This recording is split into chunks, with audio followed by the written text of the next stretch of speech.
Hey there. Welcome back to another quiet evening together. Tonight's story is lit by a small flame in a window.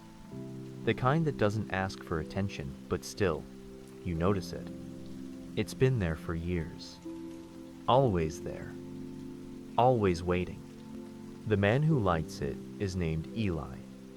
His hands are a little shaky now, but steady enough to strike a match and lift the glass. He's lived in this village longer than most trees have stood. And every evening, just after the sun slips behind the hills, he walks to the front window and lights the lantern. Same time, same place. No fanfare, just a small flicker of hope in a world that moves too fast. People pass by and sometimes glance up. Most don't ask anymore. The lantern is part of the town now, like the leaning post office sign or the way the bakery always smells like cinnamon before dawn. Eli says it's for a friend, one who promised to come back. A long time ago. His grandson, Sam, doesn't ask much at first. Just watches, follows, sits close. There's a rhythm to it now, the match, the light, the hush, then the story. And every night, there is one. Sometimes it's about dusty bicycles and summer afternoons. Sometimes it's about promises whispered over lake water. Sometimes it's about mistakes that took years to understand. One night, it was about a letter that smelled faintly of pine. Another, a dog with one ear that never stayed down. Each tale, a thread, woven together by memory, held close by love. But always, always there's a lantern in the window. And a boy, listening. Before we begin, if these stories bring you peace or a little stillness in your evening, I'd love if you'd like the video and subscribe. And maybe, if it feels right, tell me this in the comments. Is there someone you still think about, someone who left a light on in your memory? Now, breathe. Let the world outside quiet down. We're home now. Sam was 6 when he first asked about the lantern. It was a chilly spring evening, the kind where the wind still bites, even though the flowers are starting to trust the sun again. He watched his grandfather, quiet and slow, take the lantern from the shelf near the door. Eli moved like someone with all the time in the world. Like someone who had made peace with waiting. Why do we light it every night? Sam had asked, his voice small, not wanting to break whatever spell he felt. Eli looked down, the lines around his eyes deepening with memory. It's for someone, he said. Someone who might still be finding their way home. That was enough for Sam. At least then. So, he began to join in. No questions. Just the routine. He'd hand Eli the matchbox. Sometimes he'd reach up and wipe the soot from the glass with his sleeve. And after the glow settled in the window, they'd sit one tall, one small side by side in matching wooden chairs. The stories always came after the flame. It was like the light unlocked something, as if Eli's memory was a room that only opened under the right kind of warmth. He never forced them. He never began with, "Once upon a time." They just start. Somewhere in the middle, like the stories had always been living there, waiting to be spoken. Sam didn't understand all of them. Not yet. But he listened. Because there was something sacred in his grandfather's voice, a quiet ache, a private joy woven into every word. One night, Eli talked about a summer when they built a raft from scraps behind the old mill. Another time, he described how he and his friend once got caught in a storm and took shelter in a stranger's barn, talking until morning, trying not to wake the cows. Sometimes, Sam would close his eyes while his grandfather spoke. Not out of boredom, out of peace. These weren't bedtime stories. They were soul stories. The kind that makes you feel like you've lived a little more just by hearing them. As the seasons turned, so did the small moments. In autumn, Sam would pull the blanket tighter around their legs, while the wind knocked gently at the windows. In winter, they'd sip warm tea from chipped mugs before the lantern flickered to life. Spring brought the smell of soil and newness. And summer made the glow of the lantern feel almost magical, like fireflies had found a home. Eli never rushed the evenings. Time moved differently when the lantern was lit. Slower, kinder. It was never just about remembering. It was about holding on to the stories, the sounds, the spaces that once held laughter. Sometimes Sam would ask little things. What did his friend's laugh sound like? Did he walk fast or slow? Eli would smile softly and answer every time, like each memory was a gift being passed down, fragile but eternal. And always, the lantern glowed beside them, a soft beacon, a small promise, burning gently against the dark. That lake, Eli began one evening, his gaze far past the window, wasn't much more than a wide pond. But to us, it was the edge of the world. Sam leaned forward, cradling his tea like it was something precious. Eli's voice dipped into the kind of quiet reserved for old secrets and sacred memories. It was summer 1949. We were 15. I'd just patched up my dad's old bicycle, and your grandma had sewn me a backpack from flour sacks and twine. I thought I looked like an adventurer, but your great-grandpa said I looked like a scarecrow looking for trouble. Sam chuckled softly. My friend, his name was Thomas, had a way of making everything feel bigger. He said, "Let's camp out by the lake tonight." Just like that. No permission, no plan. Just a spark in his eyes and a smile that dared the world to say no. Eli paused, the corners of his mouth rising slightly. So, we did. We packed a loaf of bread, a can of beans, and an old harmonica that only played 3 notes right. And we pedaled out past the edge of town until the dirt road turned to grass. The lake, he said, was nothing special by grown-up standards, but to them, it held mystery. It had a name, Pine Hollow, but they called it Mirror Water, because at dusk, it looked like the sky had fallen into it. We swam until our fingers wrinkled, lying on the dock with our shirts off, letting the sun bake into our bones. And when night came, we lit a little fire and watched the sparks drift up like stars, trying to find their way home. Eli's eyes softened. That's the night he told me he was going to leave someday. Said he wanted to see more than this town. He said he'd come back, though. Said he wouldn't be gone forever. Sam's brow furrowed. Did you believe him? Eli nodded slowly.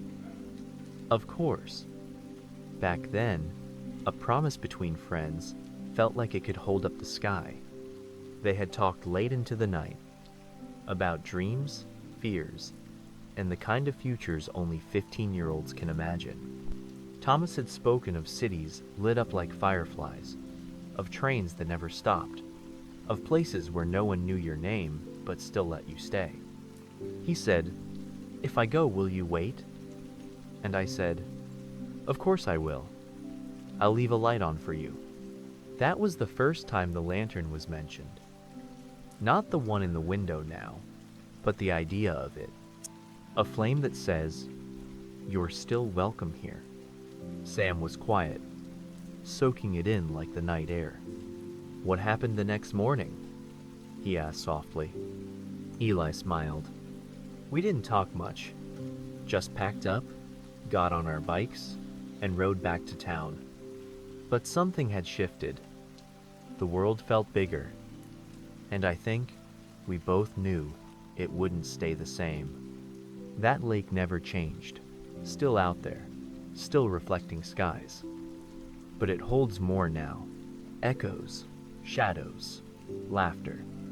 Eli paused, then added, "Funny thing is, I never told anyone else about that night.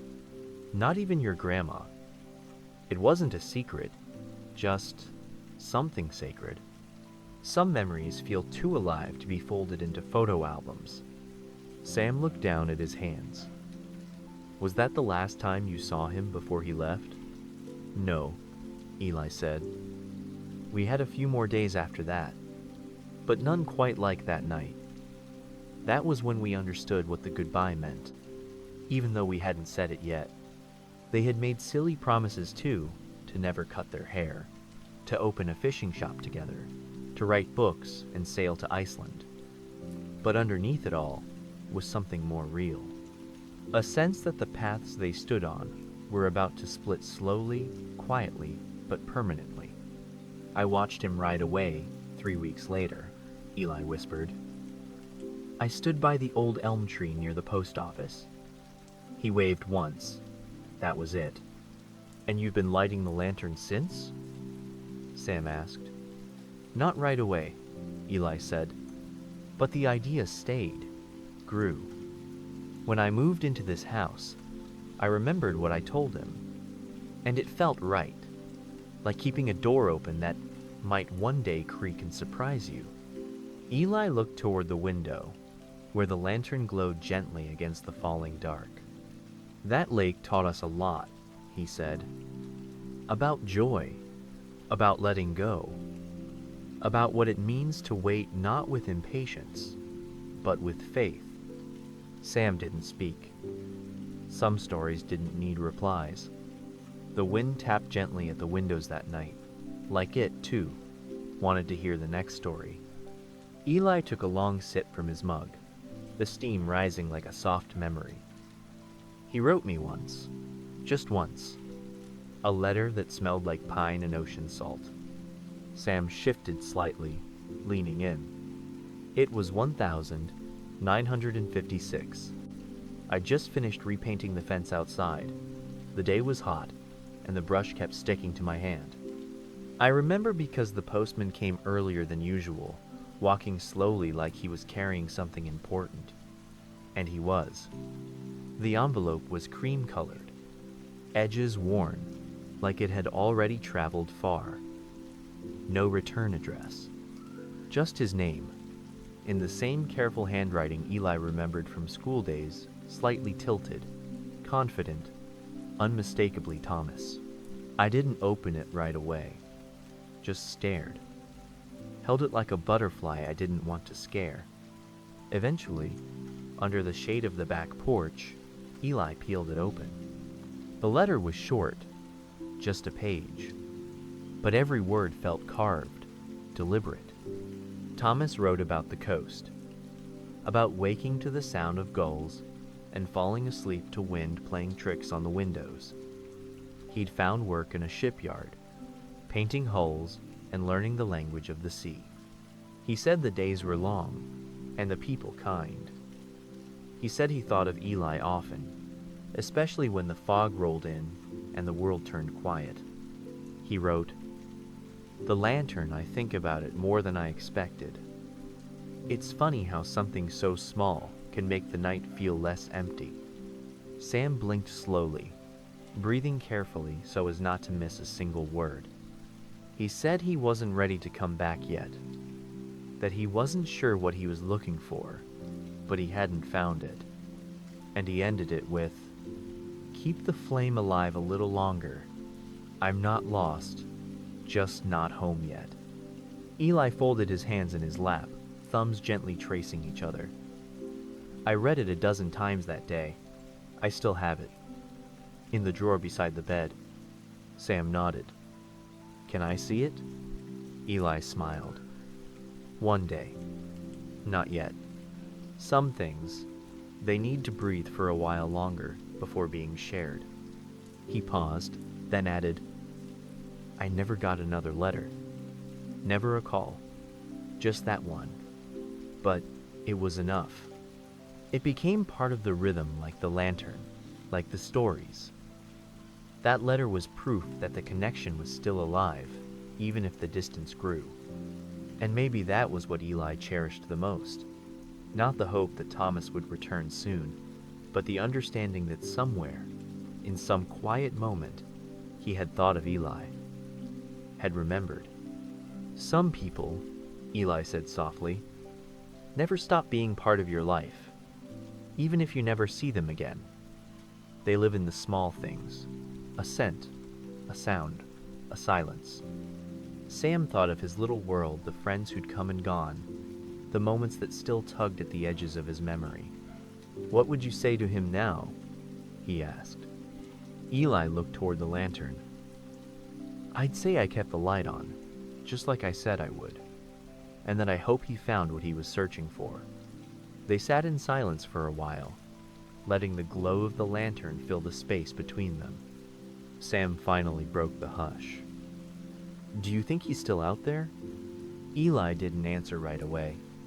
His eyes moved to the worn rug beneath their feet, the thread slightly faded from years of footsteps and stories. I don't know, he said finally. Maybe. Maybe not. But there's something about believing that matters more than the answer. He looked back at Sam. Hope doesn't always need evidence. Sometimes it just needs somewhere to rest. The boy considered that. His world was still full of facts and reasons. But slowly, Eli's stories were teaching him that life wasn't always built on certainty. I think he meant to come back, Eli said after a moment. I do. But life has its way of getting in between people. And sometimes, by the time you realize how far you've gone, it feels too late to turn around. Outside, a light breeze stirred the trees, their leaves whispering things only they could understand. And yet, Eli continued, I never once considered putting the lantern away. Not even when the glass cracked in the winter frost. Not when the matches ran low. Not even when I lost everyone else.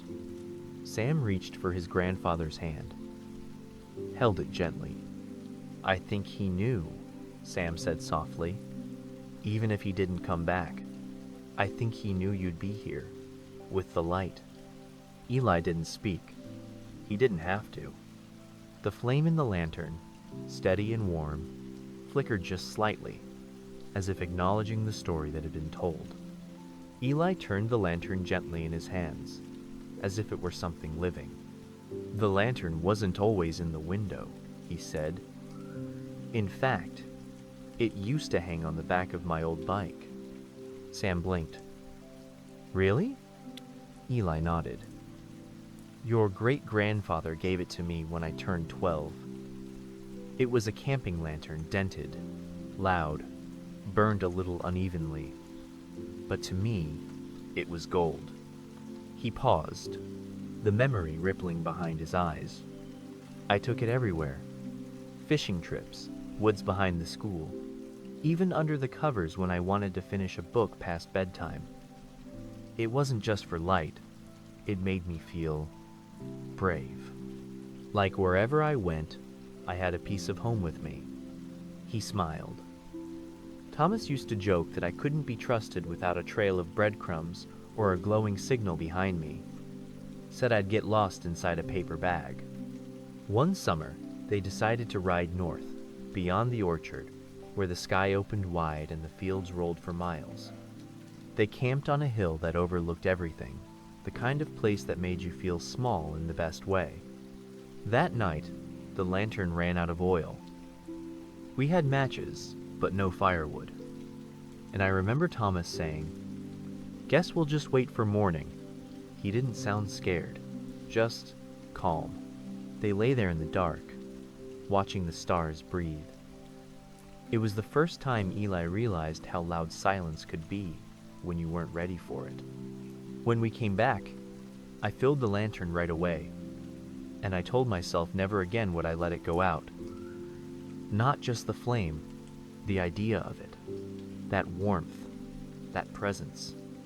The lantern stayed with him through years of change, high school, first jobs, heartbreak. It became part of the background, like a loyal dog that never left the porch. It was there the night I proposed to your grandma, Eli said, his voice catching slightly. She said yes, but only after I promised to stop bringing that lantern everywhere, like it was a third wheel. They both laughed, gently. But after Thomas left, it came back to the center.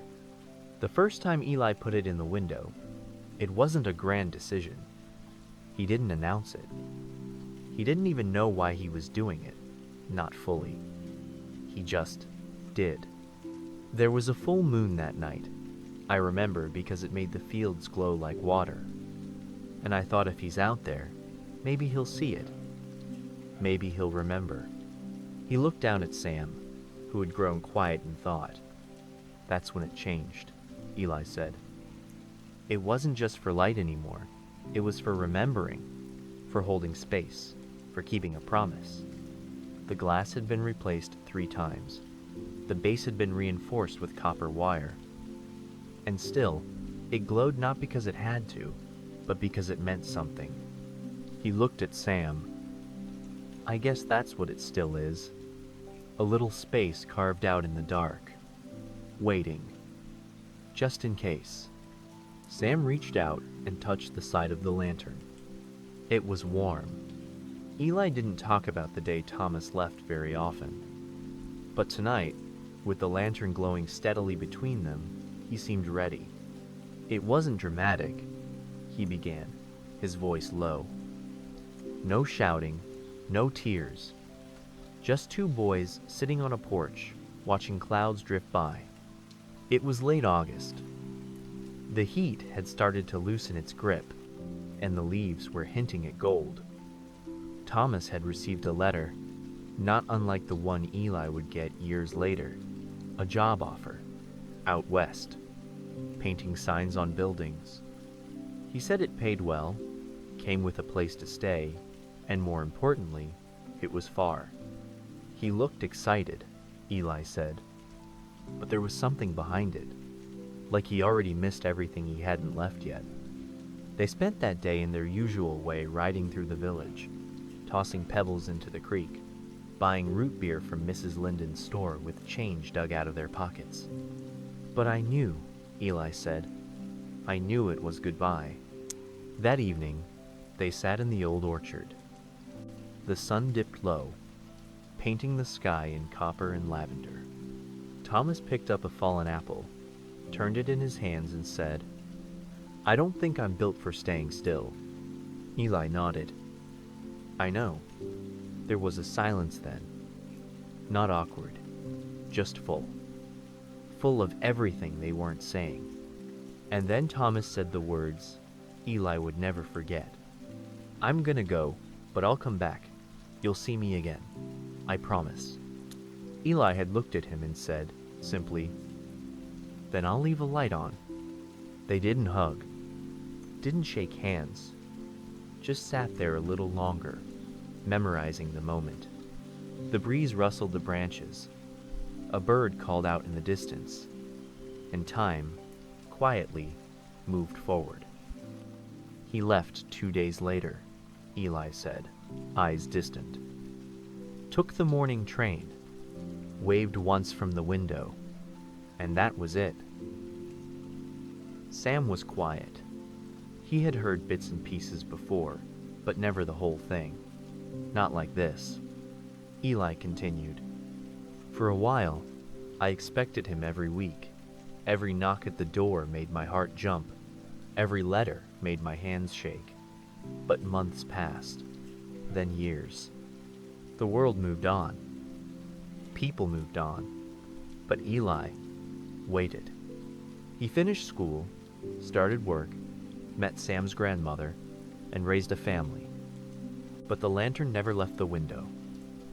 And neither did the promise. People used to ask me if I was holding on to a ghost, he said. If I were chasing something that wasn't coming back. But I never saw it that way. It wasn't just about Thomas anymore. It was about what they'd built, that trust, that bond, that sacred thread between souls. It's not about how long you wait, Eli said. It's about why you wait. Sam leaned in, absorbing every word. What if he forgot? Sam asked quietly. What if he changed his mind? Eli looked at him, and his face softened into something close to peace. Then, the light still mattered. Even if no one ever saw it again, it still stood for something. He paused. A promise kept is its own kind of return. The room felt warmer then, as if the lantern's glow had stretched a little further, softened the air. Some people think love fades with distance, Eli said. But I think the truest kind doesn't ask for anything. It just stays. Quietly, steadily, waiting if it must. He looked at Sam and added, "One day, you'll understand what it means to wait for someone. Not because they need you to, but because it's who you are." They sat in silence for a few long moments. And then Sam, after thinking hard, asked, "Did you ever go looking for him?" Eli smiled gently. "I did. Once." He leaned back in his chair, eyes searching for a memory. "It was the summer of year 1964. Your grandma took the kids to visit her sister for a few days, and I packed up the car, drove west just to see, just to feel like I had done something. I visited towns where I heard they hired sign painters, stopped at diners, asked questions that led nowhere." He chuckled softly.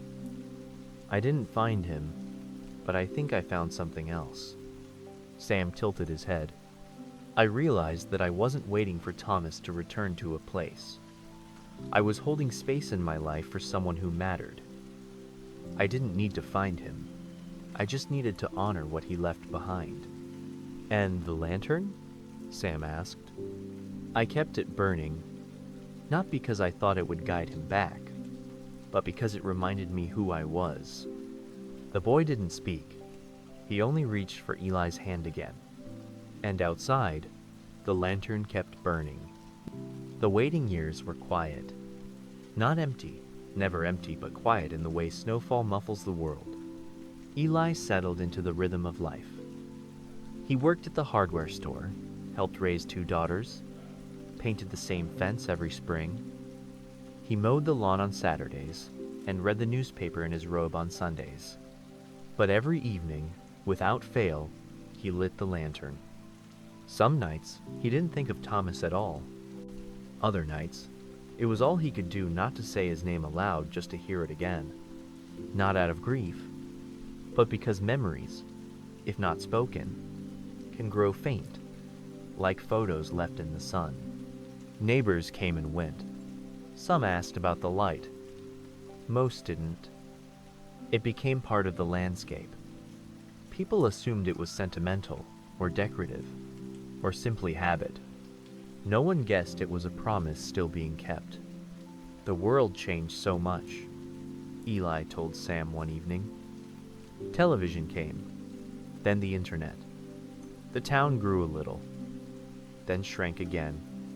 He chuckled. But that lantern stayed the same. It outlasted storms, blackouts, and 3 different mayors. It became his anchor. On days when everything felt uncertain, the simple act of lighting it gave him purpose. A way to say, "This still matters." He kept it clean, polished the glass, replaced the wick when it grew low. When his hands began to tremble with age, he taught Sam how to strike the match just right. Not too hard, he'd say, but not too soft either, like trust. There were birthdays, graduations, weddings. There were funerals, too. Through it all, the joys and sorrows, the lantern was always lit. Even when Eli wasn't sure he believed Thomas would ever come back, he still lit it. Because belief, Eli had come to understand, wasn't about certainty. It was about choice.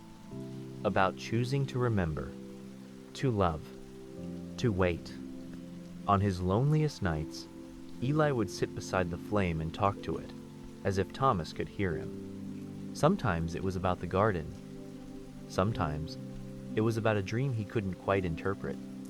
Sometimes he just said, "I miss you," into the dark, and let the silence carry it wherever it needed to go. One spring, Eli started writing letters. Not to mail, just to write. He kept them in a box beneath the bed, addressed only with T. Some were short, a few lines. Others spanned pages. He wrote about the war, the birth of his children, and how the town now had a stoplight. He never expected a reply. That wasn't the point. Sam once found him writing and asked who it was for. "A friend," Eli said, smiling. "One who never quite left." And as Sam grew, the waiting became something he understood, not as sadness, but as strength.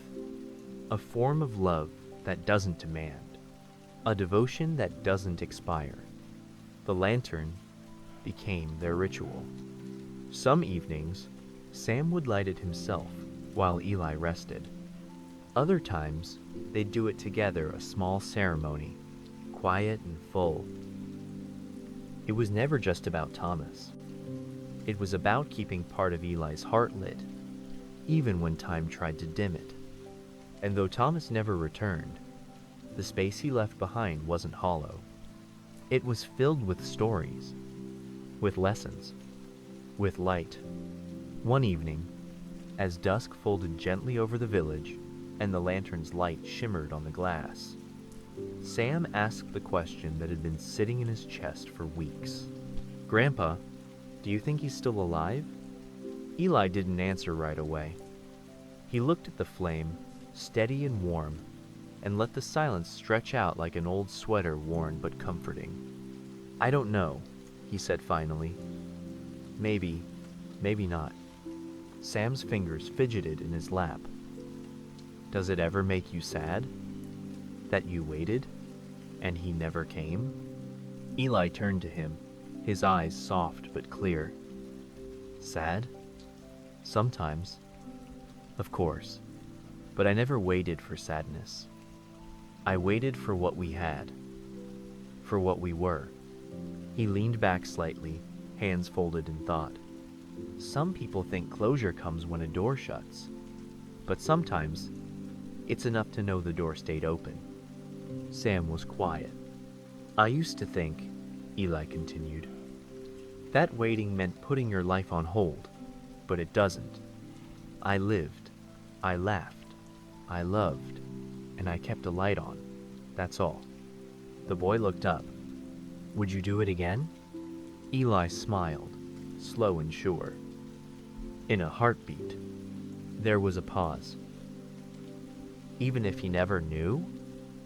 Eli nodded. "Especially if he never knew. Because that's what love is, Sam. It's not always about being seen. It's about giving light just in case someone's out there needing it." Sam looked at the lantern. The way it glowed so gently, without asking for anything in return. "And if one day someone asked me why it's there," Sam said, voice low. Eli chuckled softly. "Tell them it's for a friend, that's all." Sam nodded, and then he whispered, "I'll keep it lit someday, if you ever need me to." Eli's voice caught. "I know you will." They sat there, just the two of them, and the flame between a quiet trio made of memory, hope, and something even softer. Outside, the night stretched on, and inside, the light stayed. The lantern still burns, not because the promise was fulfilled, not because the waiting ended, but because some lights once lit simply become part of who we are. Eli never stopped hoping, not in the desperate, aching way, but in the gentle, rooted kind.